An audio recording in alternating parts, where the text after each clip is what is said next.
There is this inextricable tie between culture, religion, ethnicity that most people don't fully understand. That is unique and, how can I say it? So strong with Jews worldwide. There is a, I mean, you know, I used to say early on when I was a kid, I'd say, when I was a young senator, I'd say, if I were a Jew, I'd be a Zionist. I am a Zionist. You don't have to be a Jew to be a Zionist.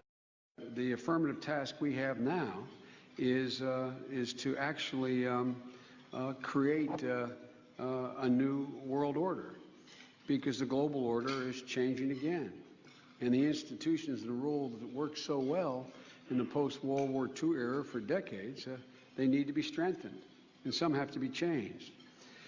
We have before us the opportunity to forge for ourselves and for future generations a new world order, a world where the rule of law, not the law of the jungle, governs the conduct of nations. When we are successful, and we will be, we have a real chance at this new world order, an order in which a credible United Nations can use its peacekeeping role to fulfill the promise and vision of the UN's founders. There's a need for a new world order, but it has different characteristics in different parts of the world. Never before has a new world order had to be assembled from so many different perceptions or on so global a scale. Nor has any previous order had to combine the attributes of the historic balance of power system with global democratic opinion and the exploding technology of the contemporary period. After 1989, President Bush said, and it's a phrase that I often use myself, that we needed a new world order. I think his task will be to develop an overall strategy for America in this period when really a new world order can be created. It's a great opportunity. It isn't just a crisis. What is at stake is more than one small country. It is a big idea, a new world order, where diverse nations are drawn together in common cause to achieve the universal aspirations of mankind: peace and security, freedom, and the rule of law. Such is a world worthy of our struggle and worthy of our children's future. So, in conclusion, ladies and gentlemen, a new world is emerging. It is a new world order with significantly different and radically new challenges. And the hope that each of us has to build a new world order. And I strongly believe India will be a central actor in the new world order. This is what I want to talk about today with you for a few minutes. I believe we, and particularly you, your class, has an incredible window of opportunity to lead in shaping a new world order for the 21st century.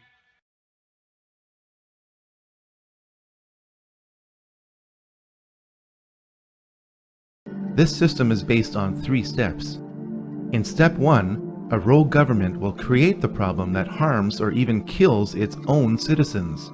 This deception is known as a false flag attack.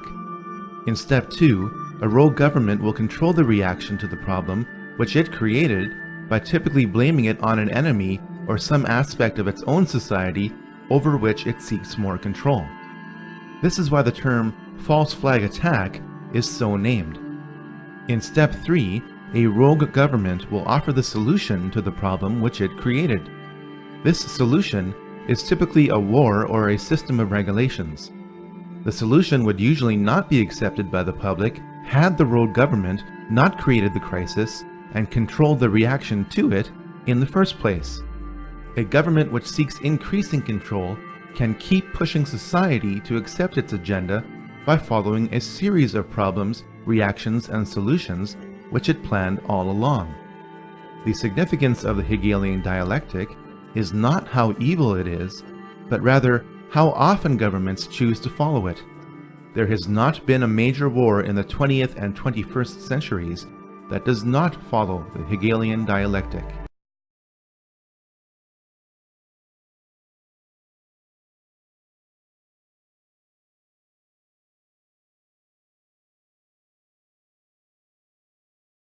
The very word secrecy is repugnant in a free and open society, and we are, as a people, inherently and historically opposed to secret societies, to secret oaths, and to secret proceedings.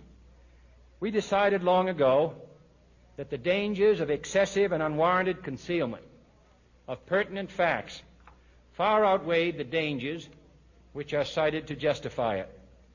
Even today, there is little value in opposing the threat of a closed society by imitating its arbitrary restrictions. Even today, there is little value in ensuring the survival of our nation if our traditions do not survive with it.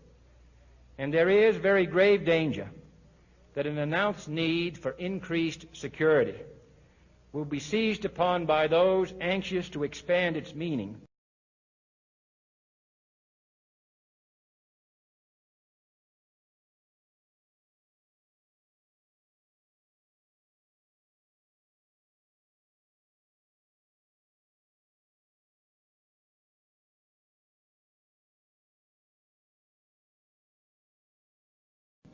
to the very limits of official censorship and concealment. That I do not intend to permit to the extent that it's in my control.